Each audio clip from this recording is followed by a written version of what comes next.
Hello and welcome back. In this next video, we're going to go into the challenge of change and how coaching is a solution. We'll discuss some of the roots of coaching, the research behind it, and the mechanism of action of how coaching works.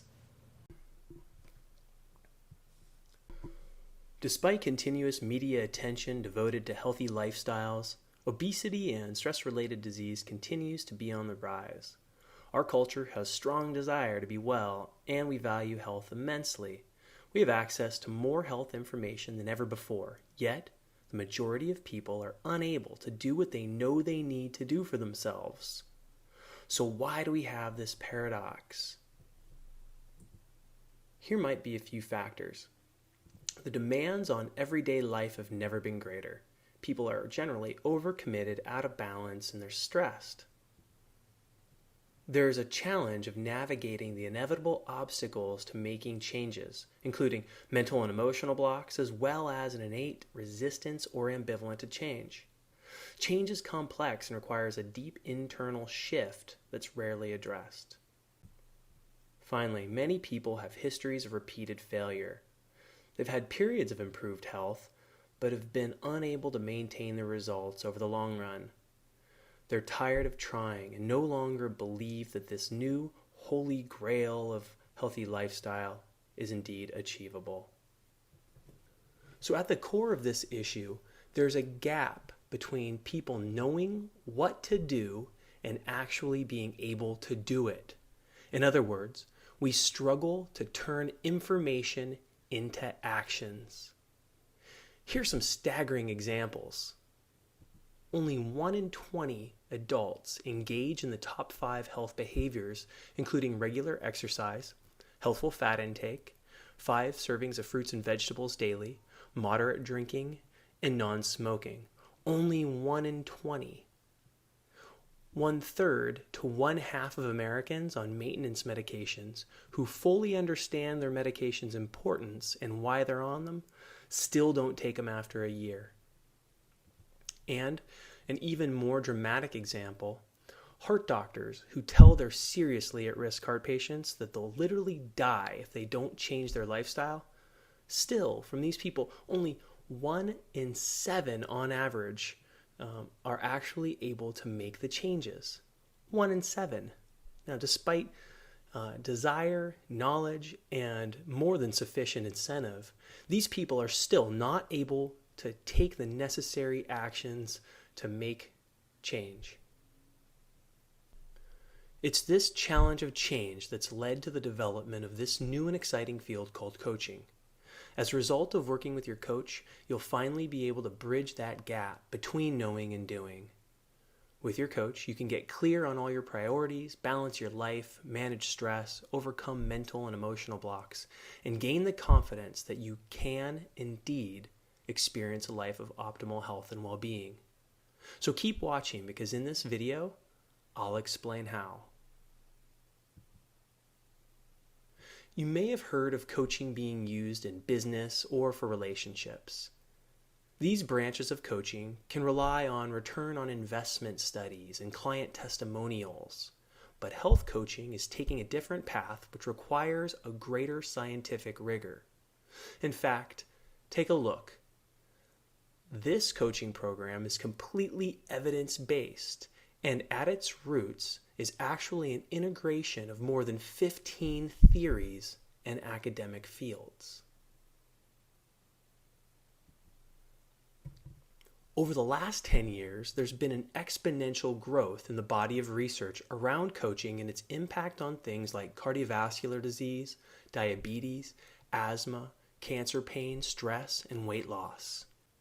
And this research is published in what's now 6 different coaching-specific journals.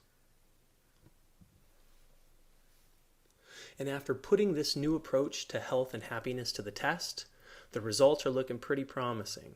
Here are some of the outcomes you can expect.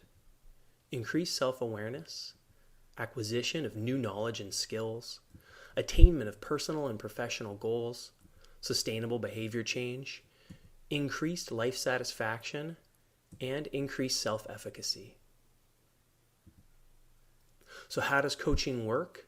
Next, I'll share the mechanism of action for coaching psychology. First of all, as your coach, I'll meet you where you're at.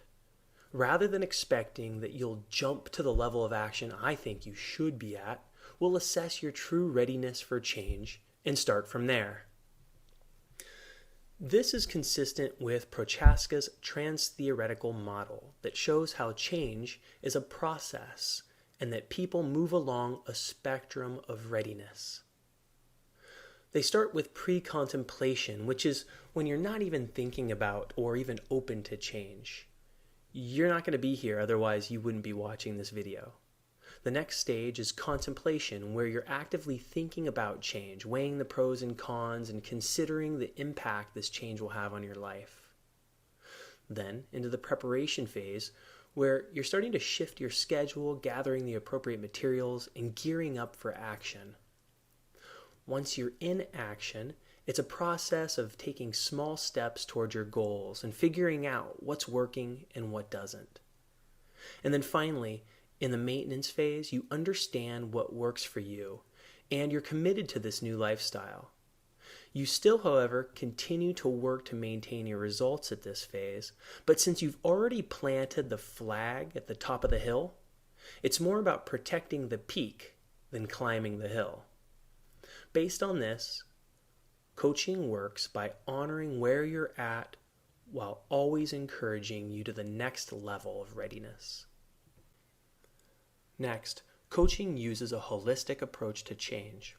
Although your initial goals are likely to be something around improving an aspect of your physical health, coaching takes a systems approach to the change process. To be truly integral or holistic is to understand the impact that your entire life has on your health.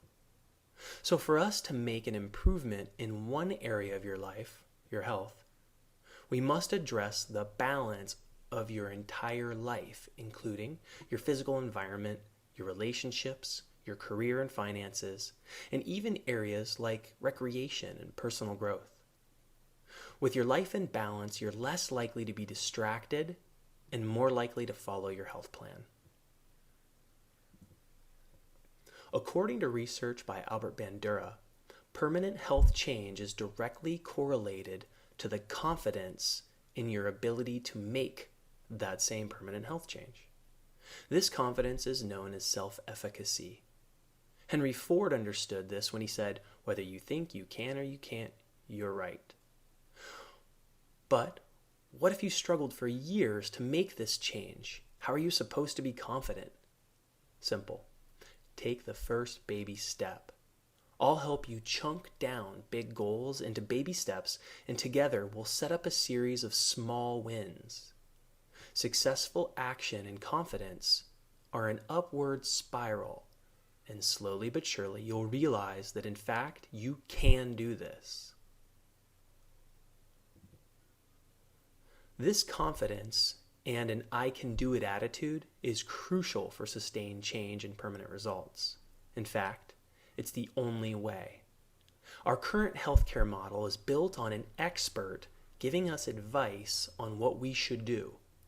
According to several behavior theories, when it comes to making lifestyle changes, not only does advice not work, it's actually disempowering and creates a resistance to change and undermines your self-efficacy. You can see this in the quote, "People are generally better persuaded by the reasons which they themselves discovered than by those which have come to the minds of others." This was from the 17th century, so this is not completely a new idea. As your coach, I'll treat you as the expert on your own life and empower you to take responsibility for your choices and actions. I'm not going to make it easy on you by giving you all the answers. Rather, I'll ask lots of questions and encourage you to make your own choices and discoveries. So, this new lifestyle of yours will be your own. Although coaching shares its roots with therapy, the main distinction between the two is a shift toward the positive. Traditionally, the goal of therapy is to move a patient from a -2 to a 0 or neutral, where the goal of coaching is to move a client from an already functioning +2 to a flourishing +5. In this same sense, the focus moves away from healing the past and toward being more grounded in the present and creatively planning for the future. There's also a shift in emphasis to your strengths and opportunities and away from perceived weaknesses. We'll build on what's already working in your life and move our focus away from diagnosing and fixing illness, which is in conflict with promoting confidence. The growing field of positive psychology has proven how difficult it can be to change when we focus on what's not working. There's just too little positive energy and emotion generated to fuel the pursuit of change. When a fitness trainer addresses motivation, it's usually about moving away from fear and toward reward. You want to move away from being overweight, tired, and stressed, and toward losing weight and looking better. But according to self-determination theory, the most prominent theory in human motivation, this is called extrinsic motivation, which leads to only temporary results. This type of motivation is great to get you started, but burns out as soon as you're far enough away from the fear. Being only results driven will not get you to the level of sustained optimal health that you want. To make a permanent lifestyle change, I'll help you tap into your deep intrinsic motivation, which means we'll connect your goals to your values and sense of purpose.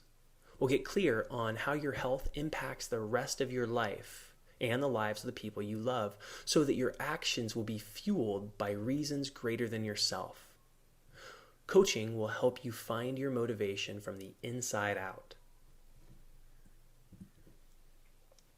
With its foundation in mindfulness practice, coaching helps you become more aware of your conditioned behaviors, habits, and choices in the moment. By learning how to mindfully observe your thoughts and feelings, you'll be able to watch your old behaviors from a more objective perspective and consciously respond to any challenges or triggers in a healthy way rather than unconsciously react to them in an unhealthy way. For example, rather than going on autopilot after hanging up from an emotionally intense conversation on the phone, just to find yourself moments later with an empty bag of Oreos, I'll teach you to feel the emotion in your body. Watch the thought of the Oreo come into your mind, and then choose something different, like taking a few deep breaths, having a glass of water, or preparing a nice dinner. Even though we use the word change, what you're really doing is growing. When the old you tries to force a new behavior, it will always feel like a struggle. So what's really happening during the coaching is that you're evolving into a better version of yourself, where the new behaviors and actions feel in alignment. This is supported by Harvard's Robert Kegan's field of adult constructive development, which shows that as an adult, our consciousness continues to evolve in stages throughout our entire lifetime. Just like it takes a child effort to grow from the capacities of a 4th grader into that of a 5th grader, it takes effort for an adult to grow into a new way of knowing and understanding themselves and how the world works. I agree with Einstein. You can't solve a problem in the same mindset it was created. So during the coaching relationship, we'll be actively working to shift your perspective, expand your mindset, and create a new vision of yourself in optimal health.